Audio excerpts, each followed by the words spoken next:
We are in the midst of an epidemic. Our entire office is obsessed with this serial podcast, and now we can't get any work done. Episode 3? Episode 5.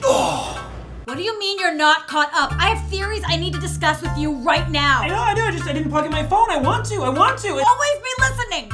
Tron, I'm gonna need the conference room in like a few minutes, so if you can grab this. Miles, they haven't even talked about Dawn. Oh, come on. Like, where was Dawn? If you don't know, Serial is a podcast from the creators of This American Life, and it has quickly become the #1 podcast in the world.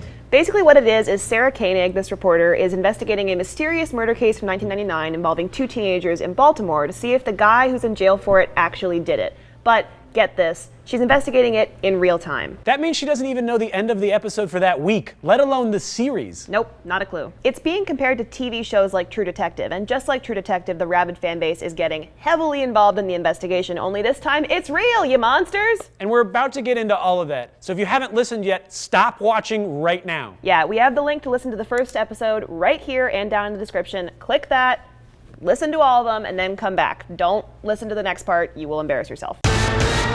Okay, now that we got those stupid newbies out of the way, let's talk about this. The internet is having a conniption.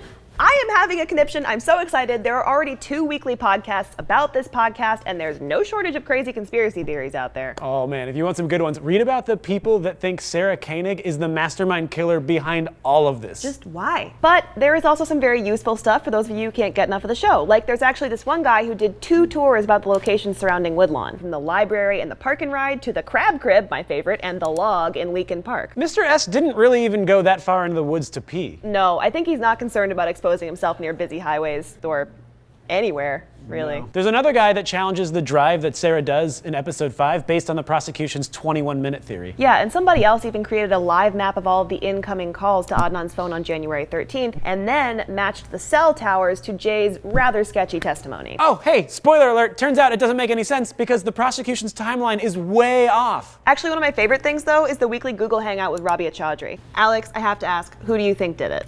I honestly think that we're not gonna know, so it doesn't really matter what I think. Yeah. Like, she is just a reporter, that's all she does, and I think it's gonna end like a lot of things do, where they're just like, hey, who knows? I know, but that's the excitement of it. It's because, like, she's not a detective, she's a really good armchair detective, and that sort of makes me feel like, well, anyone could solve it. If you feel like digging a little deeper, we have a blog post chock full of resources, including everything we talked about here, plus some surprises brought up by Redditors. Yep, and we'll be updating it every week. We got the link right here and down in the description. But if you do decide to do some digging in the deep web, please keep in mind that this is a real case involving real people's lives. And finally, what is MailChimp, and why can't that lady say it right?